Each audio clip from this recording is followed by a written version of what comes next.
Bab 1. Parasit. Pernikahan tinggal sebentar lagi. Semua persiapan termasuk tempat acara digelar juga sudah siap. Waktu sumpah janji pernikahan akan diucapkan 2 jam lagi. Tapi Nelvan justru melihat dengan mata kepalanya sendiri jika calon istrinya sedang menyiapkan hal yang paling tidak Nelvan duga selama ini. Tadinya Nelvan berniat untuk menemui wanita yang akan menjadi istrinya. Setidaknya Nelvan bisa melihat wajah calon istri sebelum berhadapan mengucap sumpah janji pernikahan. Tapi tanpa sengaja Nelvan mendengar pembicaraan calon istrinya dengan seorang pria. Dan kedua orang itu berbicara sesuatu yang benar-benar membuat hati Nelvan panas.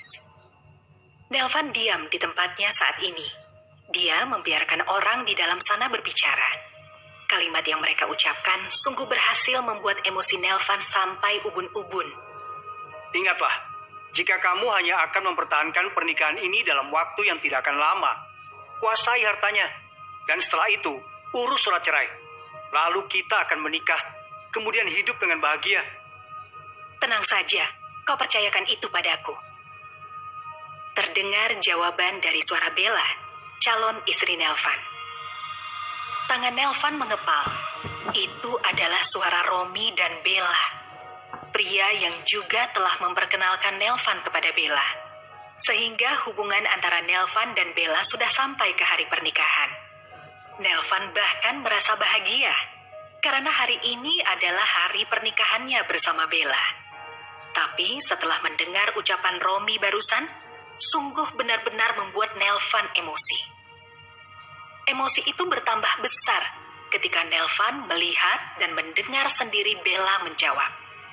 Tenang saja, lagi pula apa yang diharapkan dari pria cacat seperti Nelvan jika bukan karena hartanya? Aku tidak akan sudi untuk menikahi pria seperti itu jika bukan demi masa depan antara kita. Telinga dan ubun-ubun Nelvan semakin panas. Ia telah dimanfaatkan oleh temannya sendiri.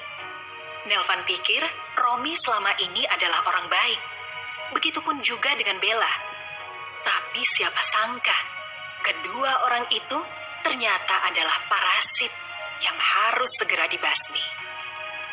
Tangan Nelvan mengepal kuat sampai urat tangannya menonjol. Kita lihat apa yang akan aku lakukan. Nelvan kemudian pergi dari tempatnya saat ini berada. Atau telinganya akan meledak mendengar pembicaraan kedua orang tersebut. Para tamu undangan juga telah hadir memenuhi kursi yang tersedia. Dan kini tinggal menunggu waktu beberapa saat lagi sampai sumpah pernikahan dilakukan.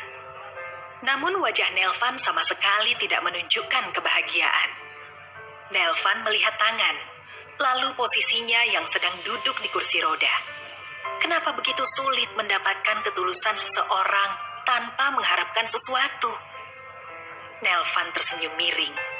Di zaman sekarang, sangat sulit menemukan ketulusan tanpa berharap sesuatu. Tuan, saya akan mengantar Anda ke tempat acara. Kemudian, pengawal mendorong kursi roda yang Nelvan duduki. Sekarang Nelvan berada di altar dengan seorang pastor. Tamu undangan yang sudah mengetahui kondisi Nelvan merasa kagum dengan ketampanan Nelvan.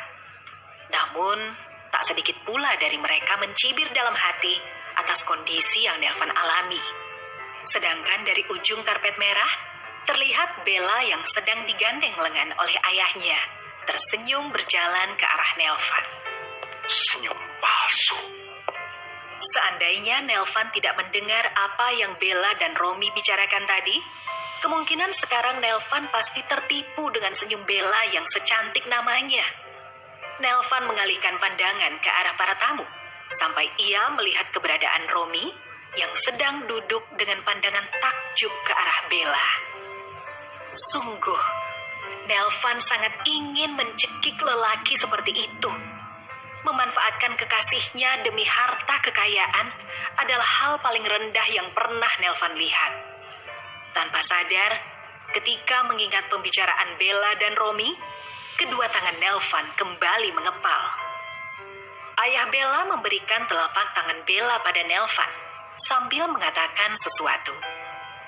Tapi Nelvan tidak peduli dengan apa yang ayah Bella katakan. Karena yang pasti, Nelvan tidak akan melanjutkan hubungannya dengan Bella ke jenjang yang lebih serius. Apa sudah siap? Kalau begitu saya akan memulai.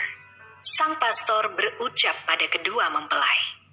Nelvano Sander, apa engkau bersedia menerima Arabella sebagai istrimu, baik senang maupun susah, duka maupun suka, dan berhenti! Bella terkejut dengan ucapan Nelvan yang tiba-tiba menghentikan sumpah perjanjian. Para tamu juga terlihat bingung. Nelvan melepaskan tangan Bella yang ia pegang, lalu memutar kursi rodanya ke arah para tamu. Terlihat beberapa keluarga Nelvan, dan keluarga Bella terlihat kebingungan menatap Nelvan. Dari para tamu yang hadir, tatapan Nelvan sekilas terarah pada Romi.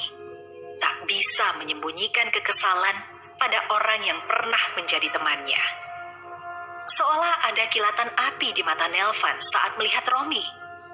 Segera tatapan Nelvan pun dialihkan untuk melihat yang lain.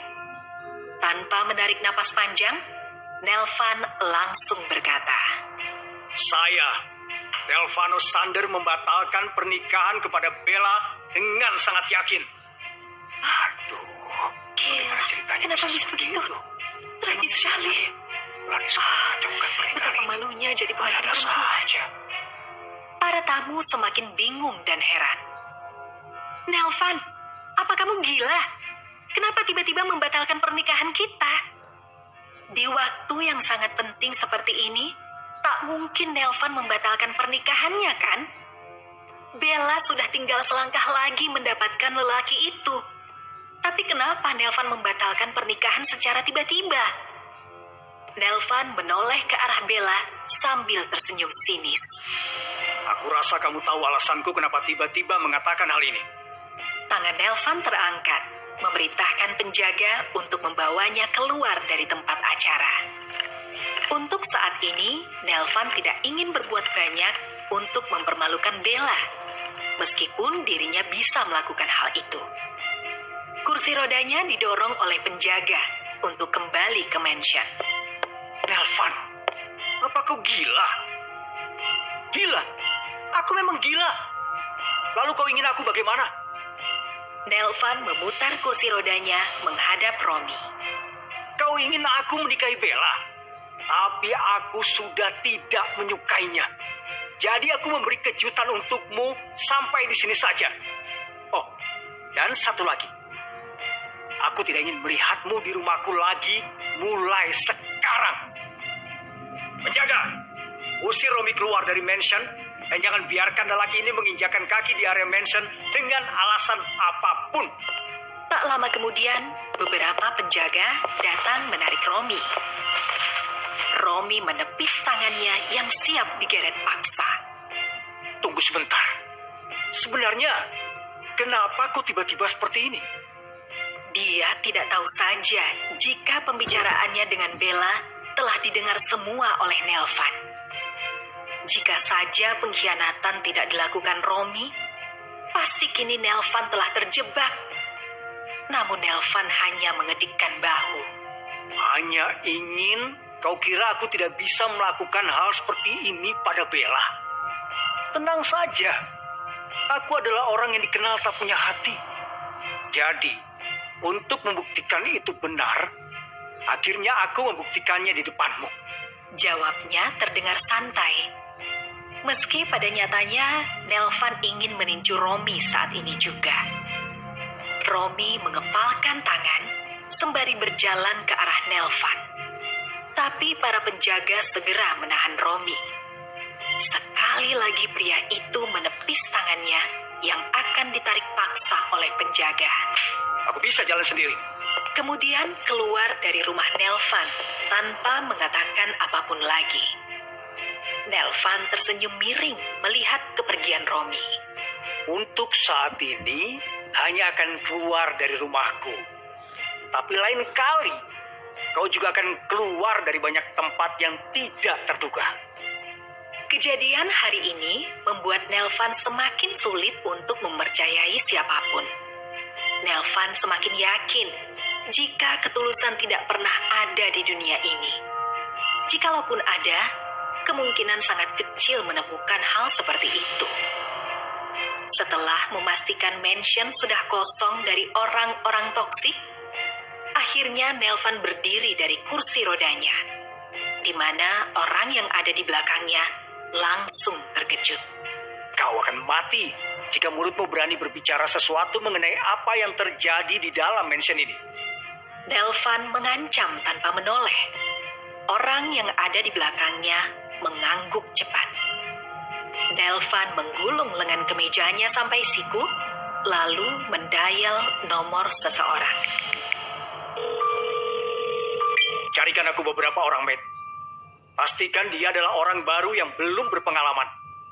Setelah kau dapatkan, segera bawa ke mansion, karena aku ingin memilih sendiri mana yang aku butuhkan. Setelah itu, Nelvan menyimpan ponsel ke saku celana dan menoleh sejenak ke penjaga yang bertugas mendorong kursi rodanya. Tutup mulutmu. Atau kau tidak akan pernah bisa menutupnya sama sekali. Ucapan Nelvan terdengar dengan nada ancaman dan ditujukan pada seseorang yang kini masih terkejut melihat Nelvan dengan santai berjalan menggunakan kedua kaki.